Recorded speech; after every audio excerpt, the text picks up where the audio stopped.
Hey guys, what is up? It's Dusty here, and today we've got a very interesting story, mostly on the United States SEC. Obviously, the message here mostly has to do with your investments. At the end of the day, all we're thinking about is how to make more money in this crypto space, but also what are wise decisions and ultimately what's the news, what's going on in this space that we so much know and love. Because ultimately, if some bad things are brewing in the background and I'm invested in it, I'd like to know about it. A good example is this. $500 million are being sent to Coinbase and being taken from there all the time. Like multiple $500 million transfers have been going around. And I noticed a lot of people are wondering, what exactly does it mean? So before we dive into the SEC story, which I think is absolutely crazy, like seriously guys, this is to the highest order, but you'll see in just a second. I just want to quickly explain why we are seeing massive $500 million transfers 4 times at least today. Why is that happening? The simple story is you will not know, but there's reason to believe it could be either of these two things. One is because a lot of these Bitcoin ETF clients are using Coinbase as a custodian, meaning that Coinbase is holding Bitcoin for them.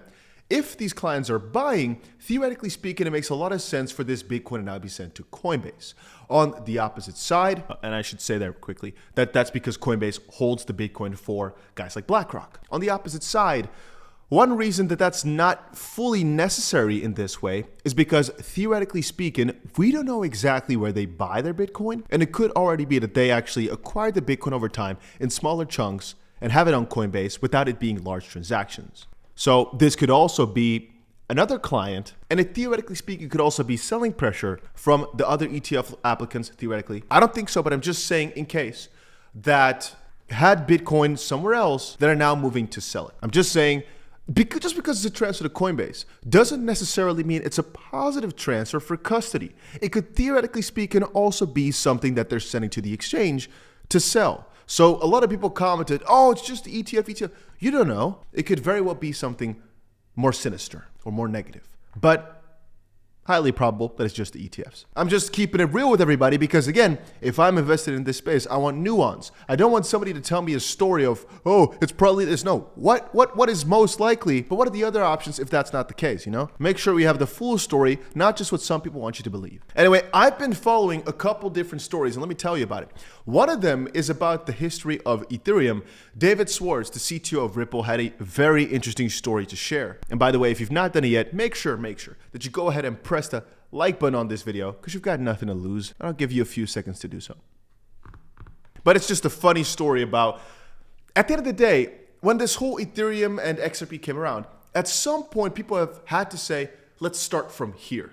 There were transactions before Genesis, before the start, that we now know it. And there's a little discussion here about how Ethereum also started at an arbitrary number, and that was mostly because there was some FUD with regards to XRP starting at ledger number 32,000. They're asking why. And it's like, well, even if they started at 10,000, 1 million, it doesn't necessarily matter. All the transactions that happened before that are not too relevant. And with Ethereum specifically, most of it was probably done to hide where money came from. But ultimately, the money afterwards you can see, so it doesn't necessarily matter that much where this number starts because all the transactions beforehand, in my opinion, don't really matter. Oh, but we want to know where the money came from. Well, you can figure it out from even after that. If there, let's say, are 10,000 transactions before that, but they have no impact on who holds what necessarily, because, for example, it's only just Ripple internally doing things, then theoretically speaking, they could have all been omitted. If I now, for example, send myself money 10,000 times, it's not really that interesting. Yes, I have to pay gas fees, but if those are basically zero, then all those transactions are just wasted space because I'm sending it to myself, as an example, right? And so let's say, hypothetically speaking, that they're just testing things, sending money around to kind of see if this is viable. Why would it matter? It's all about what happened to the money in the end, basically, when things really started taking shape. But that's a discussion for a different day. I think the story that a lot of you guys will find more interesting starts right here. So David Schwartz posted something, but I think it's like guys, it gets so crazy. And I think the SEC has messed up big time now, where it's going to be kind of hard for them to recover, but we'll see as time goes on here. So Austin Campbell said, read the entire document. If you want to know why I called this out before, and why I have specifically stated that the SEC is in a different category than all other federal regulators, the SEC lied in court, destroyed lives, and was essentially at the center of a criminal conspiracy. It kicked off events that included children being interrogated by federal agents, entire businesses of innocent people being destroyed, employees who had no involvement not being paid, and massive amounts of retail investors being wiped out. I would like to know if any of the actual SEC defenders have anything to say about this. Gary Gensler, do you have any comments on why your agency is doing things to innocent people? These things, why? Or why do you think it's appropriate to unleash armed federal agents on innocent families and children? Hester Peirce, I know you've been consistently criticizing these actions, and I'd like to know if you have anything specific to say about the conduct of the SEC in this case. More so, for all those in the House who have been pushing for greater oversight, like the indefatigable Richie Torres and Warren Davidson. Again, guys, please, bear with me. Not a native English speaker, but we're trying. More so, for all those that have been trying, what are we going to do about this? I feel like this sort of conduct is the area where true bipartisan consensus should emerge around this behavior not being acceptable for federal agencies. And after all, if a crypto company like Binance broke into someone's house at gunpoint, I didn't want to say that, and interrogated their family over false claims, what would the legal consequences be? Why then should they be any different for the SEC?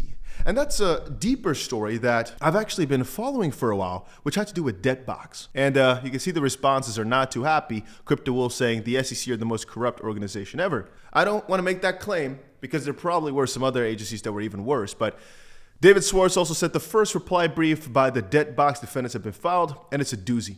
It's important to read because the personal consequences, including several families unexpectedly visited their homes by these men, are chilling. And I think the start of it is already very scary. The SEC knew that it lied. Instead of correcting the lie, the SEC concealed and suppressed it for months, causing enormous damage to the defendants in the case, as well as incalculable damages to third-party businesses, token holders, and others around the world. In a remarkable admission, the SEC now reveals, in response to the court's sua sponte order, to show cause that the SEC's Salt Lake City regional office staff knew that it led trial counsel had made a materially false and misleading statement to the court at the moment he made it in July of 2023, but failed to correct it for months. And to make matters worse, the trial counsel and the SLRO team, who knew of the materially false and misleading statement, further concealed and suppressed the truth through the SEC's opposition to the defendants' motion to dissolve, while the 18 defendants, including the DebtBox defendants, suffered immeasurably and unjustifiably. Of course, the SLRO had numerous chances to correct the record and provided the truth to the court, but only after this court issued its order to show cause on November 30th, so like half a year later, that the SEC finally disclosed what really happened, that it had committed fraud on the court. And this, guys, I'm like really chill talking about it now, but this boiled my blood the first moment I saw it. All right, I've had a couple hours to chill down and really let this simmer a little bit, but this is so disgusting. I don't think I could have ever imagined that an agency could be this vile. And this makes me realize just how crazy things probably are in the background as to things that are not being shown to us. I mean, the whole Ripple case with the SEC was a shit show. We all know it. But the fact that this just happened, that these guys made such a massive, I can't call it a mistake, I should say piece of fraud, is just insane. Because we're talking hundreds of millions of dollars, and we're talking so many people that lost out on their job, and apparently here, because all his accounts were frozen because of the SEC stuff, he couldn't pay employees, so they stole a lot of things. Issues with his house, issues with banks, and everything like that. I've read through this. It's such a sad story, and this is just one of the people. And honestly, after the whole Ripple debacle, I told you guys, how can these people be leader of anything? And I really still question that now. But now, I more so question another thing, which is, why aren't these guys being treated more harsh? And why do they have any control over crypto when even Hester Peirce from the SEC knows that they probably don't really or shouldn't really have shit to say? Why is it then still so that they have so much authority, so much power? I personally think in the whole Ripple case, it became really clear that the SEC was kind of just fodling around doing some shenanigans, right? But then I read these stories and I'm like, seriously? These guys are just lying straight up because it's crypto. They think they can do it and they can get away with it. And I mean, we noticed from guys like Vanguard, etc., that on a higher level, so many businesses, so many people don't understand crypto fully yet that they can just try. But even in the Coinbase case, right? And in the Grayscale case, the judge said yes to Grayscale, that the SEC is just trying to suck something out of their thumb to make up a reason to deny it, but they really didn't have any substance. And with the Coinbase case now, the judge was also like, well, SEC, you can't just not make rules. You have to sit down and really at least think this through with Coinbase to see if there's an issue that can be resolved here. Because what the SEC tried to do in the Coinbase situation is Coinbase said, hey, let's sit down and make some rules, right? Let's make things clear because they're not. And the SEC says, well, they are clear. But then I look at this type of stuff and think, you see, it's really just malicious. It's not that they just don't know. It's not that Gary Gensler is stupid in the brain. This guy has tens, if not hundreds of millions of dollars. It's not like he doesn't know anything about investments or about money. This guy knows. I think he worked a long time for Goldman Sachs as well, right? And I can pass that baton on for a little bit in the sense of these guys are not stupid in law either. It's not like they're incapable. This is malicious. So to explain it better, if you are now putting up an argument that the SEC is incapable, I think we are on completely different roads because these people are not stupid. It's the intent that matters. If the SEC wanted to get things straight, they would have done it. It's not that they're fully dumb. It's just they want to do it in a strange way. Think about it, right?